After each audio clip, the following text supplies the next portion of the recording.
E temos também o regime próprio. Esse sim nos interessa para o momento. Nos interessa para o momento. É o regime que abarca todos os servidores efetivos. Todos os servidores que têm o seu regime próprio. Eu digo isso porque nós sabemos que a União tem seus institutos, seu regime próprio, e cada ente estatal também tem seu regime próprio, né? No nosso caso aqui, o IPERON. E alguns municípios também têm o seu regime próprio. Alguns municípios, mas os municípios que não têm o seu regime próprio têm que fazer o recolhimento para o regime geral. O exemplo aqui no estado, em Candeias, não tem seu regime próprio, Cabixi, Alto Paraíso e assim por conseguinte. Então, esses servidores têm que fazer o recolhimento para o regime geral. No nosso estado, temos mais de 30 lugares que atende o regime próprio. Nós temos o estado, né, que é atendido pelo IPERON, temos os militares e tem quase 30 municípios que trabalham com regime próprio. Minha gente, da mesma forma, não vou falar de aposentadoria, nem de reforma, nem de reserva, pensão e nem pensão militar, porque não é esse o intuito. Né? Poderia estar falando aqui de várias emendas que trouxeram mudanças. Nós temos aí a 2098, nós temos a 41 de 2003, a 70, a própria emenda 103 e assim por conseguinte. Mas não é isso o intuito. Existem várias leis, né?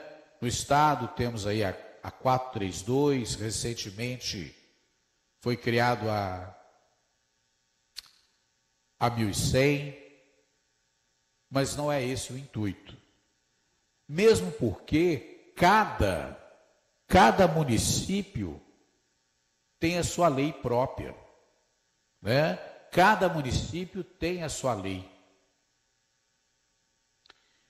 Os militares também têm o seu ordenamento próprio, né? Então a nossa finalidade aqui é de falar dos regimes e de uma certa forma o regime próprio. O regime próprio é aquele que contempla todos os estatutários. Ou seja, quem é regido pela CLT não entra. O servidor que recebe cargo, que tem o cargo comissionado, não entra. O empregado público também não entra. Minha gente, nós temos 29 municípios que são atendidos, que atende pelo regime próprio. É importante frisar que a emenda 103 de 2019 vetou, a partir de 13 de novembro de 2019, não se pode mais criar regime próprio. Então, quem tinha, permanece. A partir dessa data, não se pode mais criar. Minha gente, só para contextualizar, eu quero contar para vocês duas histórias. A primeira, eu quero falar do senhor Emanuel. O senhor Emanuel trabalhou muito tempo em empresa privada. O senhor Emanuel trabalhou como motorista, trabalhou em supermercado. O senhor Emanuel também trabalhou em posto de gasolina. Mas num determinado momento, ele entendeu que deveria fazer concurso público e passou. Então ele ingressou na Prefeitura Municipal de Porto Velho. Realizou seu trabalho, teve seus dissabores, teve também seus êxitos. E num determinado momento, ele se sentiu tanto quanto cansado e entendia que deveria se aposentar, e foi informado de que ele havia cumprido os requisitos para se aposentar. Então o senhor Emanuel fez o requerimento para o IPAM. O IPAM é o instituto que atende os servidores do município. Fez o requerimento para o IPAM, pediu a contagem de tempo, pediu a verbação dos serviços prestados nas empresas privadas, e após o IPAM analisar, o IPAM concluiu que o senhor Emanuel fazia jus a se aposentar. Então aposentaram o senhor Emanuel. Aposentaram por um ato que nós denominamos de ato concessório. E neste ato, o Instituto faz constar a fundamentação, se os proventos do senhor Emanuel é provento proporcional, se é provento integral, coloca o início, data de sua aposentadoria e assim por conseguinte. Quero trazer também a história da Jaqueline. A Jaqueline, diferente do senhor Emanuel, não queria trabalhar em empresa privada. A Jaqueline queria apenas estudar, porque ela entendia que deveria ter para ela algumas garantias que ainda temos, né? Não sei se vai continuar após a reforma, a reforma do nosso administrativo. Que queria ter a instabilidade, talvez até a vitaliciedade. Então, a Jaqueline começou a estudar, foi no Acre, foi ao Acre, né? Foi ao Acre, fez concurso público, não passou. Foi ao estado do Amazonas, também fez o concurso, não passou. Em Minas Gerais, passou pela primeira etapa, mas bateu na trave, foi na trave, não conseguiu passar. Mas a Jaqueline, como toda concurseira e todo concurseiro, sabemos que o concurso público não é para passar, mas sim até passar. E a Jaqueline insistentemente fez um concurso aqui para Porto Velho e passou em primeiro lugar. Passou em primeiro lugar e a Jaqueline comemorou, fez festa e até se permitiu tomar uma cervejinha, né? Foi para o shopping e até que tomou posse. Então a Jaqueline iniciou o seu trabalho, passou pelaquela questão do estágio probatório, foi aprovada, teve a progressão no trabalho, né? Se tornou chefe, brigou com o seu chefe, fez as pazes com o chefe, enfim. Passou por todas essas questões que todos nós temos, todos nós sabemos da luta.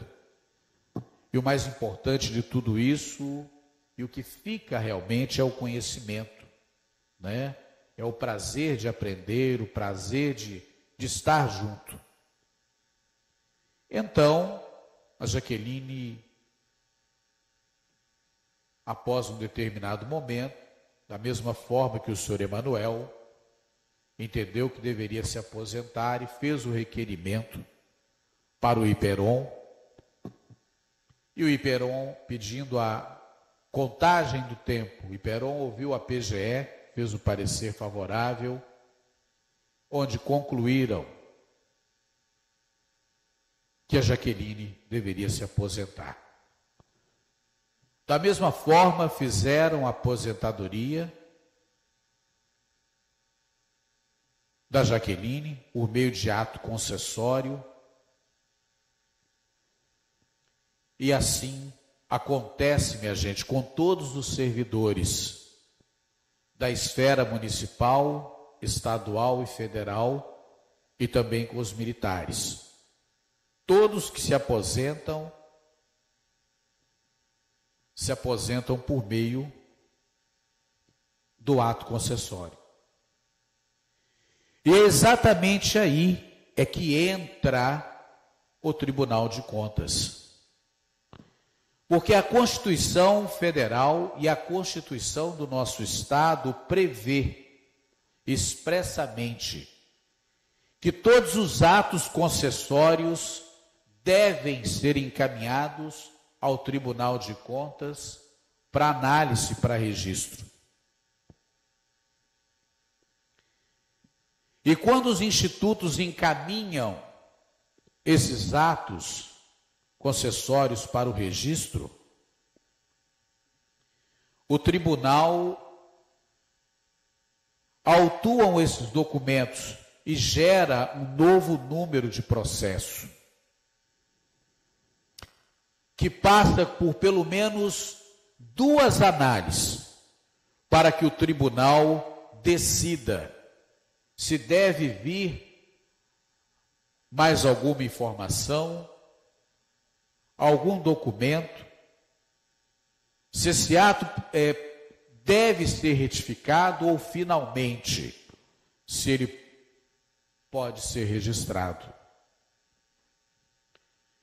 Minha gente, isso acontece porque este ato emanado da administração pública é um ato complexo. E aí, mais uma vez, eu peço licença ao pessoal do administrativo para estar falando disso. O ato complexo é totalmente diferente do ato composto, que precisa da manifestação de 2 vontades para que ele se torne perfeito e acabado.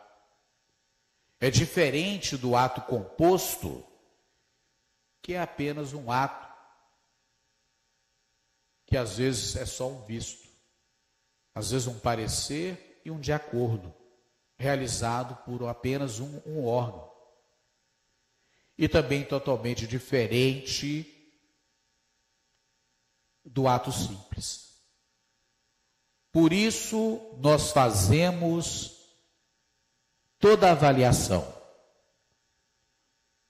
Fazemos a avaliação da fundamentação do ato, verificamos o tempo de serviço, verificamos o vínculo dos dependentes com os instituidores da pensão.